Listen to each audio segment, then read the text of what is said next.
Hey guys, welcome to the Pixelberry Choices podcast, and this is the Guinevere blog post by Choices. And this is sort of the preview of the Guinevere book, and some predictions will be here. So let's see what it says here. Your knight in shining armor has arrived. We can't wait for everyone to die for Guinevere, so we reached out to our book team for a small sneak peek.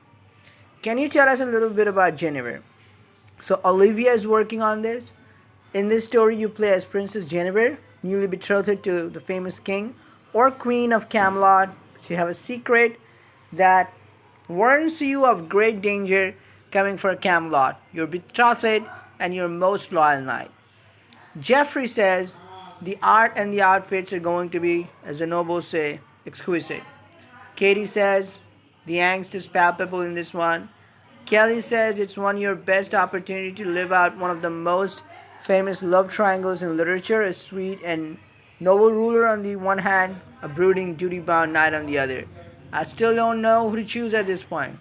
So there you go, two different characteristics of two love interests in a love triangle. So you had that in Immortal Desires, Wolf Bride, My Two First Loves, and in many other books. Amanda says an exciting, fantastical adventure where players can become part of a different telling of the story of Guinevere. We can't wait to live out our Arthurian dreams. What characters are you excited for fans to meet? Any gorgeous knights you should watch out for? Olivia says, I can't wait for people to meet the king's or queen's elusive half-sister Morgana. Does she like you? No. Does she have some dark secrets? Maybe. Do I love her anyway? Yes. So she reminds me of, Maxwell's sister or Drake's sister in Royal Romance. Geoffrey says you're going to meet two iconic figures, both in poise and beauty, in Arthur and Lancelot, but you're also going to meet a bunch of the knights of the Round Table. We put a fun spin of their personalities and visual styles. It's fun to see how they interact as they're in different stages of their knighting careers. Amanda says, I'm excited for players to meet all the noble knights alongside the king queen. They're unique in personality and armor. Katie says, Lancelot is dreamboat. They adore them and their duty. However, I'm most thrilled about the knights of the round table, particularly a special grumpy one. Oh my god. I hope he's not going to cause any trouble. Or she. We do love a good grumpy character. What makes Guinevere different from other royalty-themed books Choices has made in the past? That's a pretty good question. Olivia says, in addition to the incredible outfits and royal influence we've seen in other series, this is a world of magic, chivalry, and honor. You can expect some fantastical appearances from important figures in the legends. Geoffrey says, swords? Did I say more? Katie says, Camelot is gorgeous. I want to step into all of our backgrounds. Amanda says, the world building of Camelot was really fun. Our backgrounds throughout this kingdom really helped balance the reality and fantasy of this genre. Kelly says with Guinevere, we did our best to create a setting with our backgrounds, outfits, and music that feels as though you're stepping into a medieval tale. So there you go. So through this, it's clear that we are going to play Guinevere. So it's an Arthurian, well-known love triangle. But the thing is that there's going to be magic. There's going to be a lot to that. It's not going to be a glamour and the royal books that we have had in the past, but it's going to be something more. Magic, foretelling, and there's a lot more, I guess. And we can affect the legend. So the legend happened, I shouldn't say happened, but the legend is there as it is. But in this version of Choices, this legend can be affected by us. Like, it will work out how we want it to. So that's pretty interesting. That sounds amazing. What was your favorite part about putting your own spin on the historical stories of King Arthur? Olivia says, this book has the hot lady knight romance that I've always wanted to see in chivalric stories, depending on your personal choice of knightly love interest, of course. So there you go. So as it shows in the poster, so the king is more likely to be a male and the lady knight is more likely a female, perhaps canonically, not canonically, but per se, like most love interests are kind of like male potent, so that you will get to see perhaps, even though they'll be gender customizable. Jeffrey says, I enjoyed diving into Arthurian lore and learning new how the story themes and characters evolved. And because King Arthur is among the most remixed stories ever created, there's a sense of belonging to a great storytelling tradition as we add in our own unique aspects. Kelly says my favorite part was researching many different time periods to create the look of our outfits, and we're able to draw upon many different centuries of costuming. While this means we're not completely historically accurate, we did try to create a fantasy medieval world of our own. That's pretty interesting. It seems like you gotta respect the team for the research that went on.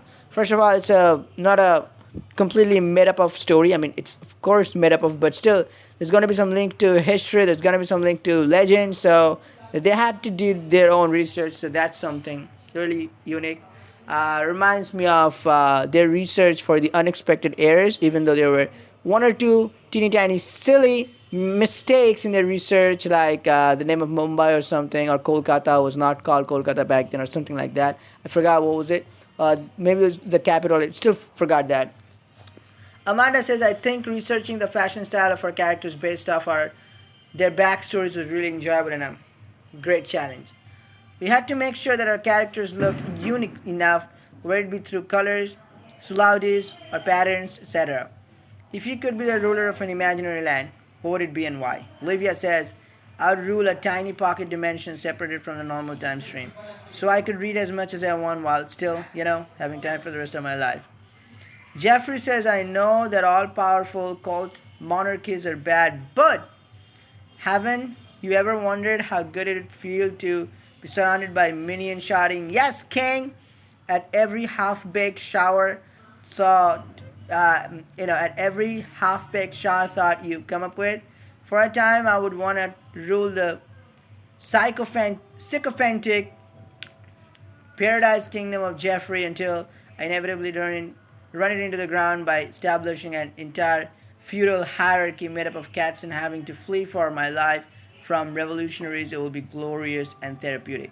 And one more thing here to bring that mostly choices book interviews, they contain female lead writers, female lead, producers and stuff like that. So it's good, like the diversity is also showing in there for first time Jeffrey and male there. Kelly says I'd probably pick Cordonia since it's a place to be in our choices multiverse. Haha. I too want to fulfill my dreams of large queenly hats and too many gorges. Amanda says for all my Lord of the Rings fans, I would want to be the ruler of Rivendell. The land is beautiful and everyone is so highly trained for battle. Katie says this is a tough one. I've never had a strong desire to rule a location. Probably Narnia, to be honest. I love how freedom is emphasized there and ruling isn't so much ruling. Plus, I would love to be friends with some beavers. They seem so kind. Katie seems like a democratic one. So much love for Mr. and Mrs. Beaver. 10 out of 10 would sit and have afternoon tea with them. Thank you to everyone for answering your most pressing Guinevere questions, and thank you, Choice community members, for taking the time to read our blogs. Look forward to Guinevere's launch. So this is pretty interesting. This is Guinevere. I'm truly looking forward to it. I mean, this is not what we expected, while there will be a lot of questions, like they made the king gender customizable, the knight gender customizable, why couldn't the main character be gender customizable? And a lot of more questions will arise when we read the books. Maybe the ending's going to be rushed, maybe there's going to be some problem, It's not going to be probably perfect, or it's going to be perfect, but irrespective of that, it's a good try, I would say. I mean, given the line of upcoming books we have, I think Guinevere is the one with the most potential of all the upcoming books that Choices have announced so far. There's magic, there is period drama, there is probably old-timey stuff, Arthurian legend, a lot of research went into it. And one thing for sure, when Choices do their research, I mean, they put their 96% to it, and the book is super, super awesome. Like 96% times you're going to love it. So let's see what Guinevere has to offer. For VIP players, we'll definitely have the wave of this first, and then the shock wave, the after wave, we will get after a few months, but we will catch it up. It will be fun. So this is Guinevere. Let me know your thoughts in the comments below. See you in the next video. Till then, peace out.